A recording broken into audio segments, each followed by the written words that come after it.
Bonjour, bienvenue sur ce petit tutoriel concernant le b.a.-ba de l'informatique. Ça veut dire tout ce que devrait savoir l'utilisateur d'un ordinateur au moment où il allume sa machine. Alors on tombe tout de suite sur une image, l'image d'un bureau, et on va un peu le détailler parce que c'est un petit peu plus qu'un bureau. Alors on voit ici une planche tout d'abord, que je suis en train de délimiter avec ma souris. Eh bien, cette planche, c'est effectivement le bureau sur lequel un étudiant, un élève va travailler euh, gentiment ses petites leçons. Eh bien, pour un ordinateur, il a aussi un bureau. Alors, s'il vous plaît, ne confondez pas le bureau dont je parle ici avec le bureau qui est en fait une étagère de bibliothèque sous Windows. Non, on va parler vraiment de cette planche. Et cette planche, vous pouvez l'associer à ce qu'on appelle la RAM. La RAM en informatique, vous avez sûrement déjà entendu ce mot, la Random Access Memory. Alors,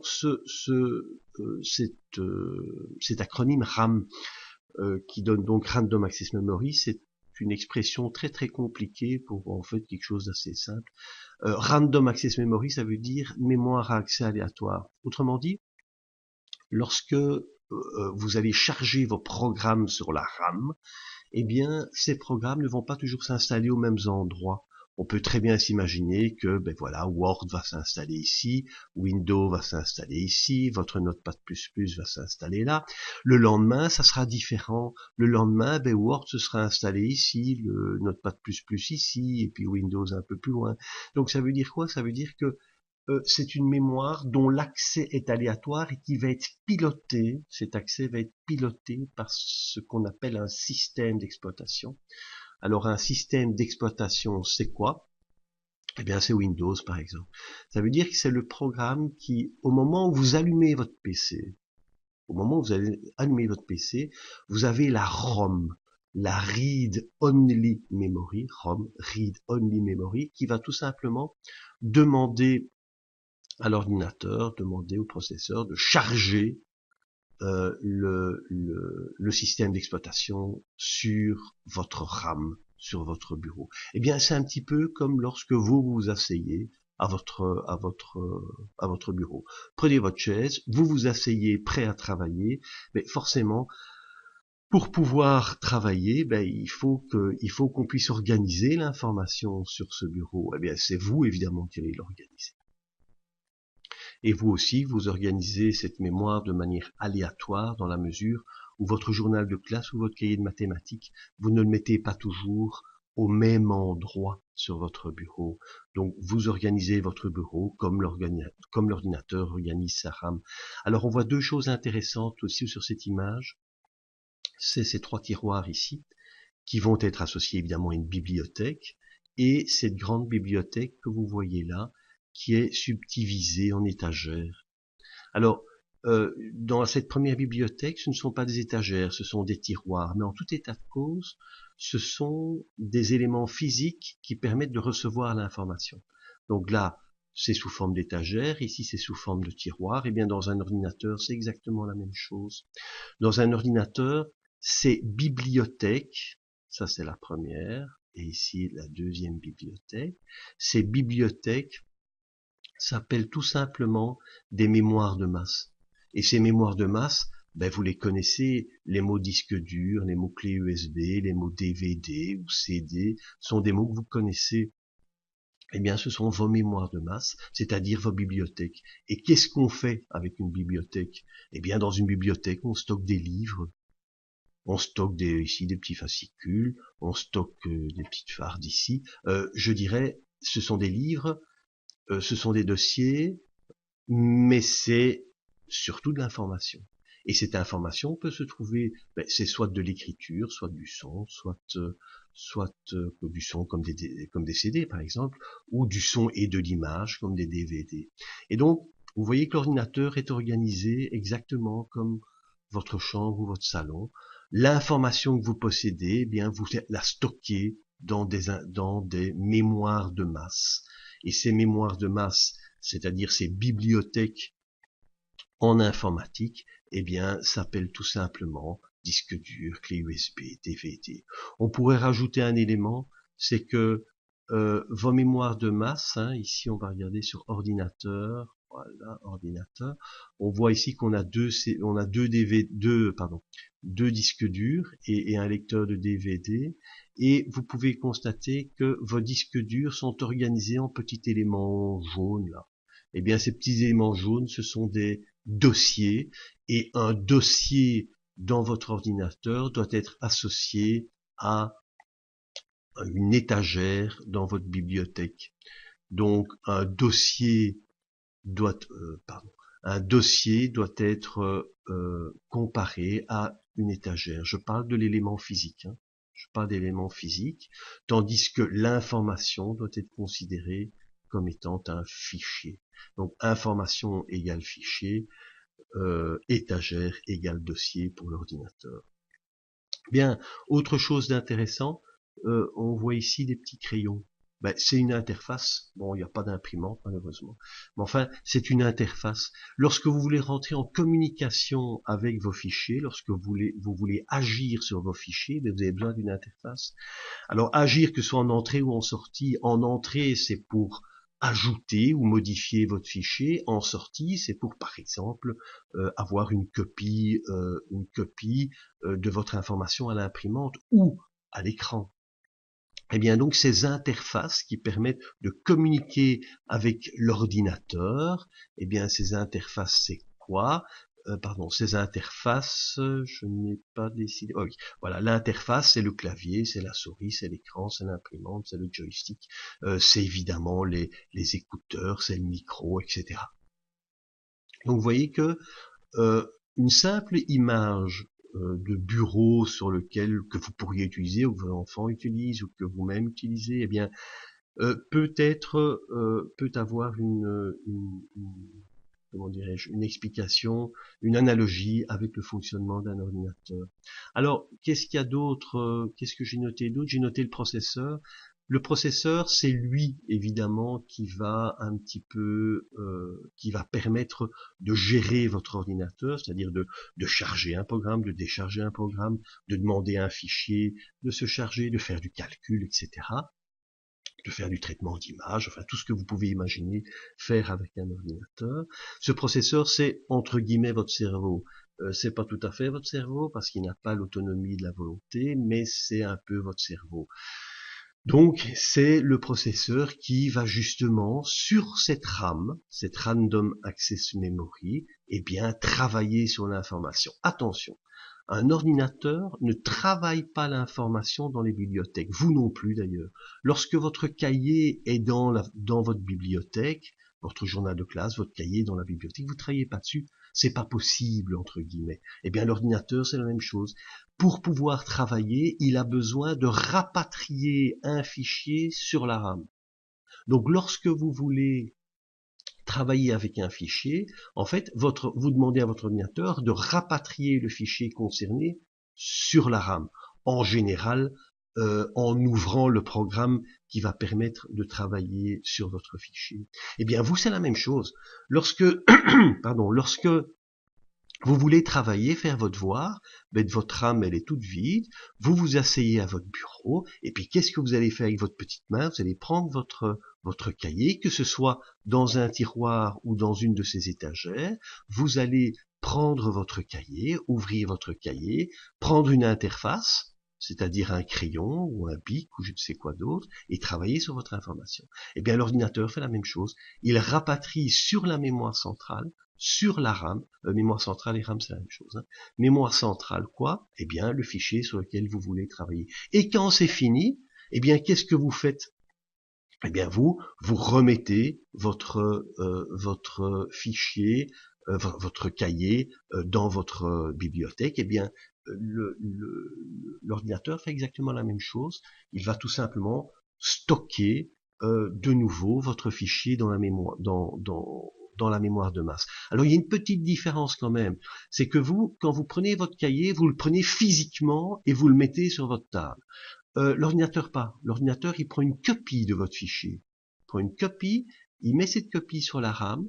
Ensuite, vous sauvez les modifications que vous avez faites sur votre fichier, et en fait, vous allez copier ces modifications sur le fichier qui se trouve dans la bibliothèque de masse, sur votre disque dur, sur votre CD, sur votre DVD ROM ou sur votre clé USB.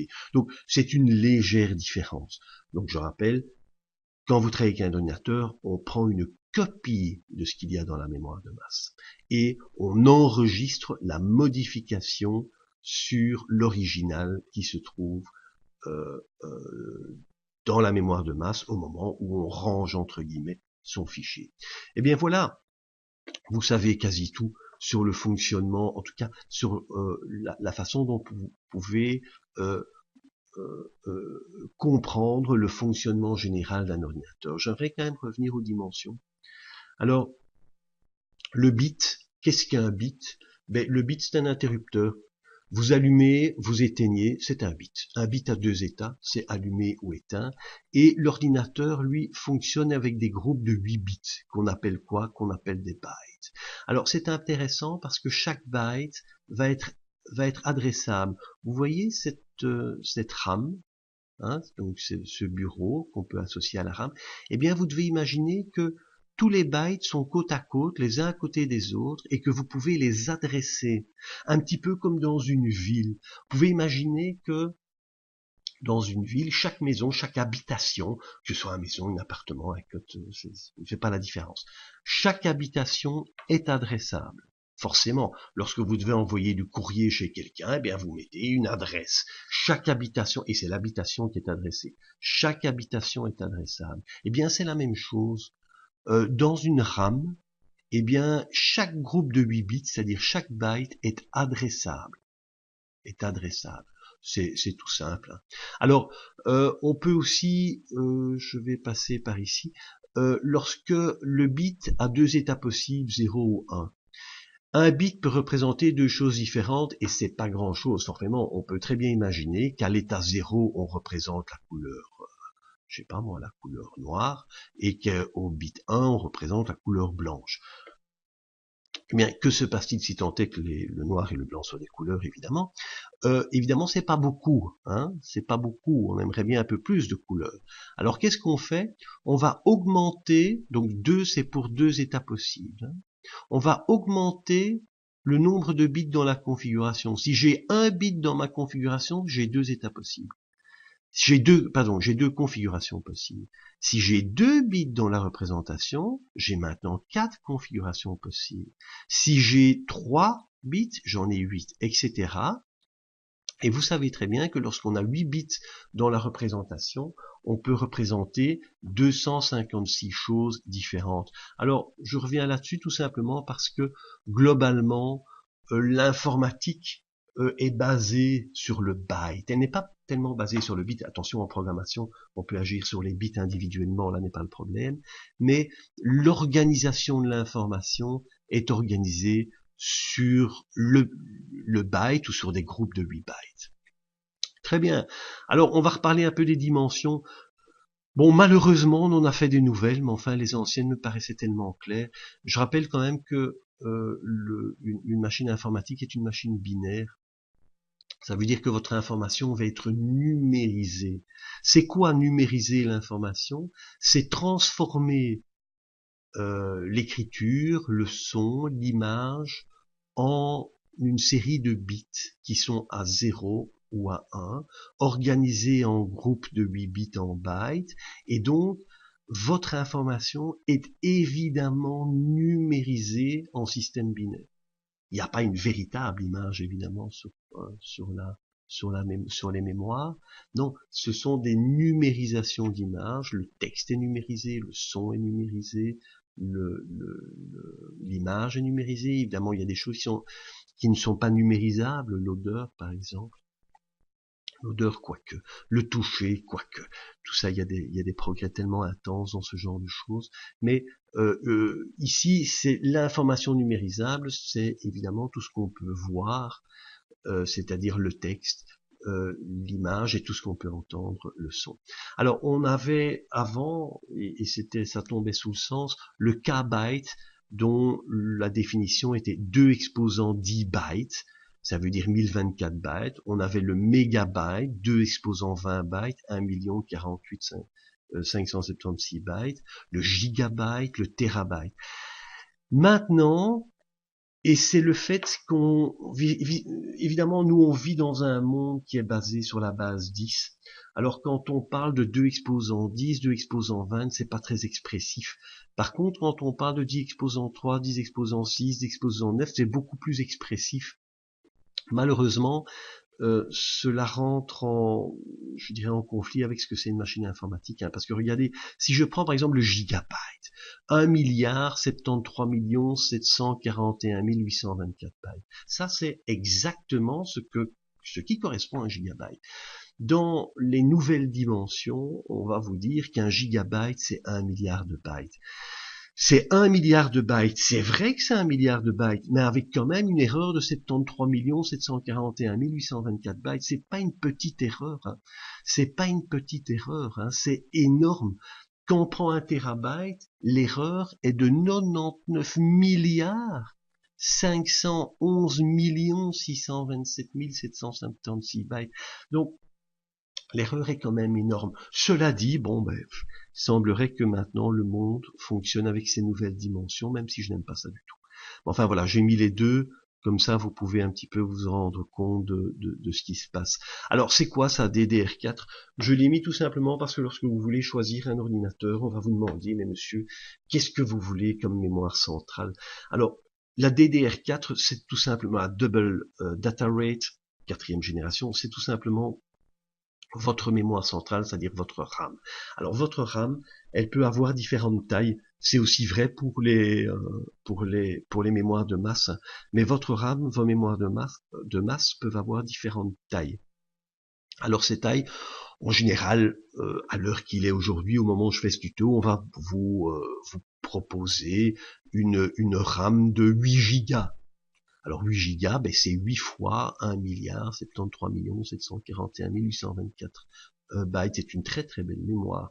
Mais enfin, vous pouvez avoir plus petit, vous pouvez avoir plus grand. Votre bureau, hein, ça peut être un petit bureau comme celui-ci. On pourrait dire, tiens, ça c'est un bureau de 2 gigas par exemple.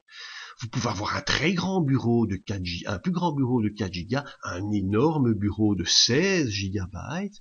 Vous pouvez avoir des mémoires évidemment beaucoup plus importantes.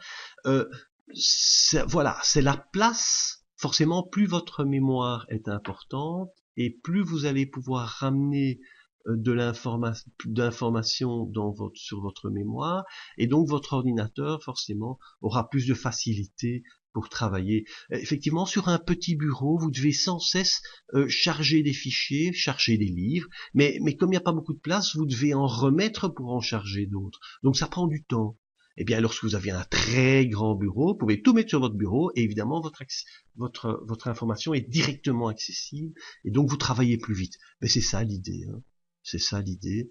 Et donc forcément, plus vous avez une mémoire RAM importante, plus votre ordinateur en général va pouvoir travailler rapidement. Alors, les mémoires de masse, à l'heure actuelle, on commence évidemment à avoir des mémoires de masse qui sont de l'ordre du terabyte, voire plus, hein, voire plus. Mais enfin, un terabyte, c'est déjà pas mal. Puis il y a d'autres dimensions qui suivent. Voilà. Alors oui, pour terminer, je dirais que un ordinateur, c'est comme un outil. Un ordinateur est un outil. Il n'a pas d'intelligence.